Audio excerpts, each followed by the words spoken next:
Halo, kami dari kelompok 3 akan membahas tentang analisis proses mahasiswa dalam pembelajaran daring saat pandemi COVID-19. Saya Pratimas Mulya dengan ketiga rekan saya, Giovanni, Camilla, dan Safadella.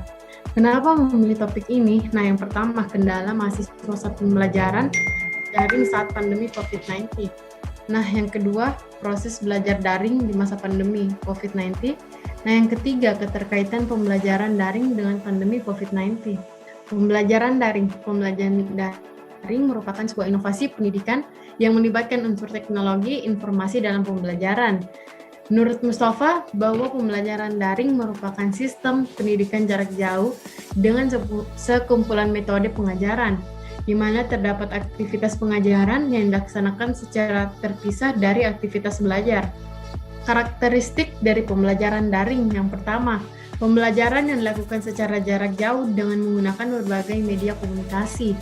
Yang kedua, pembelajaran dilakukan secara elektronik atau e-learning. Nah, yang ketiga, sumber belajar dikembangkan dan dikemas dalam bentuk yang berbasis teknologi, informasi, dan komunikasi. Yang keempat, pembelajaran tersebut bersifat terbuka, belajar mandiri, belajar tuntas menggunakan teknologi informasi, dan komunikasi menggunakan teknologi pendidikan lainnya. Nah, yang kelima, pembelajaran yang dilakukan secara fleksibel. Nah, dari pembelajaran daring tersebut mempunyai beberapa manfaat. Nah, yang pertama, meningkatkan mutu pendidikan dan pelatihan dengan memanfaatkan multimedia secara efektif dalam pembelajaran. Yang kedua, meningkatkan keterjangkauan pendidikan dan pelatihan yang bermutu melalui penyelenggaraan pembelajaran dalam jaringan. Nah, yang ketiga, menekan biaya penyelenggaraan pendidikan dan pelatihan yang membantu melalui pemanfaatan sumber daya bersama. Kelebihan pembelajaran daring. Berikut ini adalah uraian kelebihan dari pembelajaran daring menurut Hadisi dan Muna tahun 2015. Yang pertama ada biaya e-learning mampu mengurangi biaya pelatihan. Yang kedua, ada fleksibilitas waktu e-learning membuat pelajar dapat menyesuaikan waktu belajar. Yang ketiga, ada fleksibilitas tempat e-learning membuat pelajar dapat mengakses materi pelajaran di mana saja dan kapan saja. Yang keempat, ada fleksibilitas kecepatan pembelajaran. E-learning dapat disesuaikan dengan kecepatan belajar dari masing-masing siswa. Yang kelima, efektivitas pengajaran e-learning merupakan teknologi baru. Yang keenam, ada ketersediaan on-demand e-learning dapat sewaktu-waktu diakses. Kekurangan pembelajaran daring. Kekurangan atau kendala dalam proses pembelajaran daring oleh Hadisi dan Muna tahun 2015 yaitu sebagai berikut. Yang pertama ada kurangnya interaksi antara guru dan siswa karena dibatasi oleh teknologi yang ada. Yang kedua, kecenderungan mengabaikan aspek akademik. Yang ketiga, ada proses belajar cenderung ke arah pelatihan daripada pendidikan. Yang keempat, siswa yang tidak mempunyai motivasi belajar yang tinggi. Yang kelima, tidak semua tempat tersedia fasilitas internet. Pandemi COVID-19. Pandemi COVID-19 ialah krisis kesehatan yang menggemparkan dunia pada awal tahun 2020. Virus jenis baru ini berasal dari Wuhan, Tiongkok, yang ditemukan pada akhir Desember tahun 2019. Virus corona merupakan keluarga besar virus sumber penyakit ringan hingga berat, seperti pilek dan penyakit serius seperti SARS dan MERS, yang dikutip dari Sudarsana et al. Tahun 2020. Pendekatan dan jenis penelitian. Pendekatan dan jenis penelitian yang digunakan pada jenis penelitian ini menggunakan metode kualitatif dengan pendekatan deskriptif, yaitu penelitian yang bertujuan untuk memberi gambaran secara cermat mengenai individu atau kelompok tertentu tentang keadaan dan gejala yang terjadi. Lokasi dan waktu penelitian. Penelitian ini berlangsung selama 18 Februari sampai dengan 22 Februari tahun 2021, berarti kurang lebih adalah sekitar 4 hari. Kemudian penelitian ini melalui beberapa tahap dalam penelitian dilakukannya wawancara melalui pesan atau panggilan WhatsApp, menganalisis artikel, media cetak, dan media online dengan menggunakan Google Form. Penelitian ini dilakukan dari domisi peneliti yaitu di Surabaya, Sidoarjo, dan Kendari. Nah, selanjutnya dari sumber data. Sumber data yaitu ada dua, data primer dan data sekunder. Dari data primer, sumber data primer dalam penelitian ini diperoleh dari para narasumber serta observasi. Sedangkan data sekunder diperoleh dari meliputi buku atau referensi yang relevan dengan tema penelitian, kemudian diperoleh dari wawancara, media cetak, media internet, atau sumber penelitian yang lainnya. Nah, menurut Bakri tahun 2016, data sekunder adalah data yang berasal dari berbagai sumber, tidak langsung atau bukan dari objek penelitian, di mana data tersebut sudah tersedia dan cukup dicari dan dikumpulkan. Kemudian, prosedur analisis data. Dalam jurnal Suharyono tahun 2020, teknik analisis data menurut Miles dan Huberman tahun 1984 terdapat 4 langkah dalam menganalisis data kualitatif.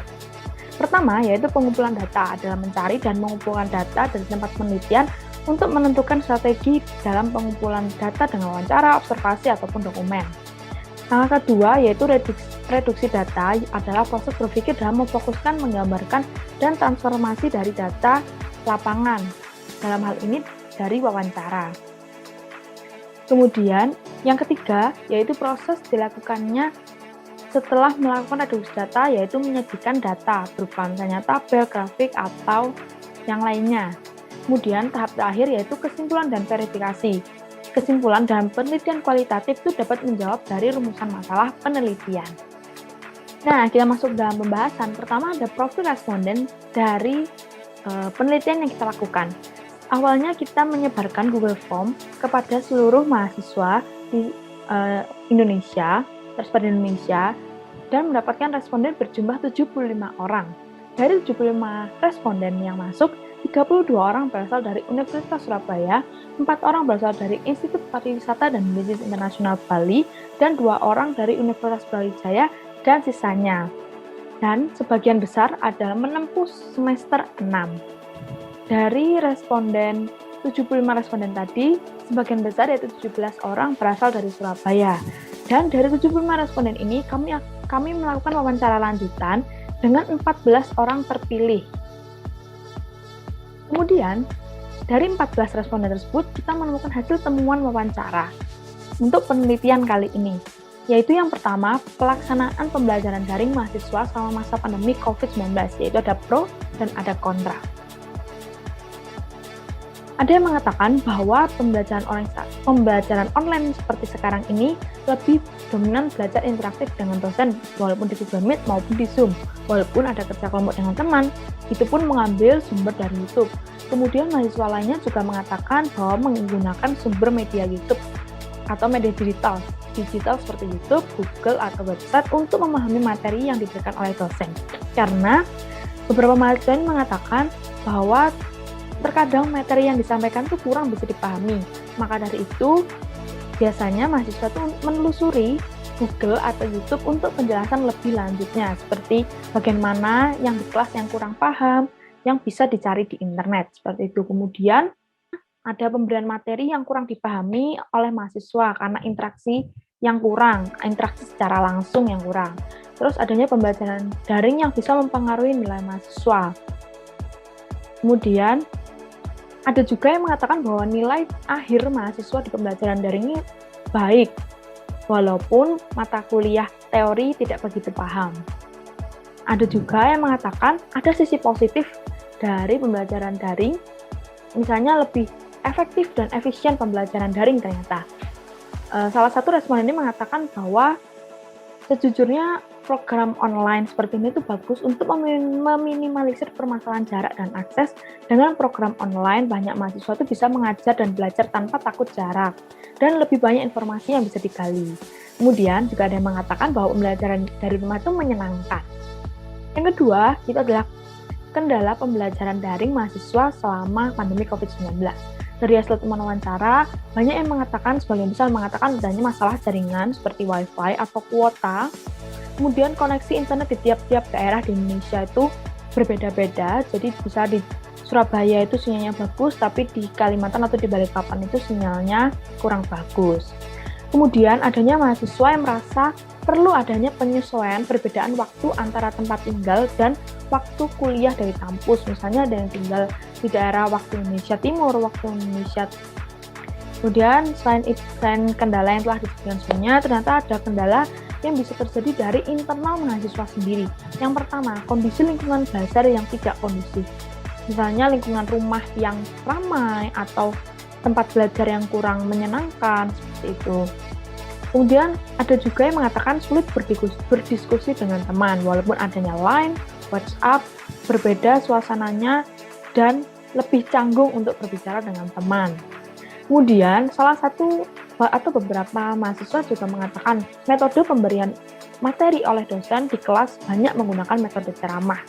Yang terakhir yaitu masih dari internal mahasiswa, yaitu kurangnya motivasi dalam diri dan stres yang berlebihan ketika pembelajaran daring dari rumah. Yang ketiga yaitu solusi kendala pembelajaran daring mahasiswa selama pandemi COVID-19.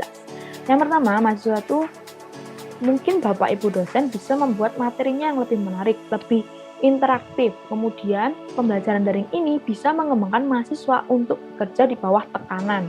Yang ketiga, Bapak Ibu dosen materi atau tugas yang dapat mengasah kreativitas mahasiswa saat pembelajaran daring. Dan itulah hasil temuan dari wawancara kita kepada 14 mahasiswa yang tersebar di seluruh Indonesia. Selanjutnya yaitu pembahasan pelaksanaan pembelajaran daring kurang efektif karena jaringan sinyal yang buruk, kuota internet yang boros, dan kendala teknis.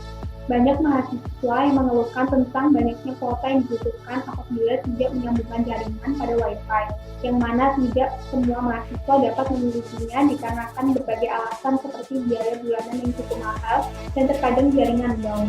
Yang kedua, kendala teknis juga menghambat kegiatan perkuliahan yang membuat mahasiswa dan dosen terkadang membatalkan perkuliahan.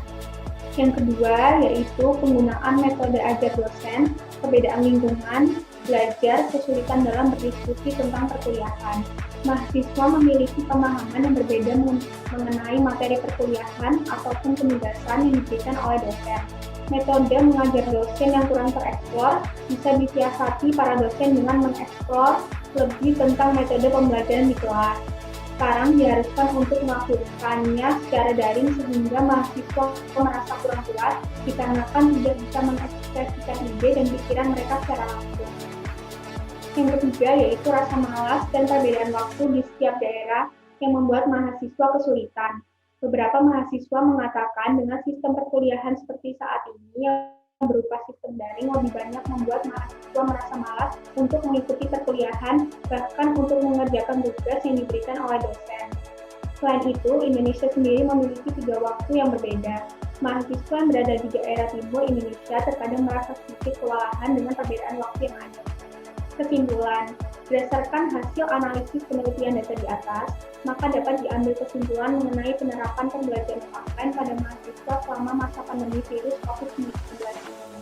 Dalam penerapan pembelajaran online, mahasiswa seringkali mengalami berbagai hambatan ataupun kendala dari sisi internal maupun eksternal. Dari sisi internal yaitu berasal dari diri mahasiswa itu sendiri, sedangkan dari sisi eksternal yaitu berasal dari luar seperti faktor lingkungan, faktor jaringan, faktor keterbatasan fasilitas, dan sebagainya. Saran untuk universitas yaitu pembelajaran online lebih diterapkan lagi secara maksimal, mendukung sarana prasarana dan fasilitas agar pembelajaran tetap berjalan dengan lancar. Yang kedua untuk dosen yaitu meningkatkan strategi dan media pembelajaran dalam menyampaikan materi secara daring kepada mahasiswa yang menggunakan sistem pembelajaran daring. Dan yang terakhir untuk mahasiswa yaitu meningkatkan kesadaran mengenai tugas-tugas yang diberikan oleh dosen dengan mengerjakan tugas yang diberikan dosen segera dan dikerjakan dengan baik. Sekian presentasi dari kelompok kami. Terima kasih.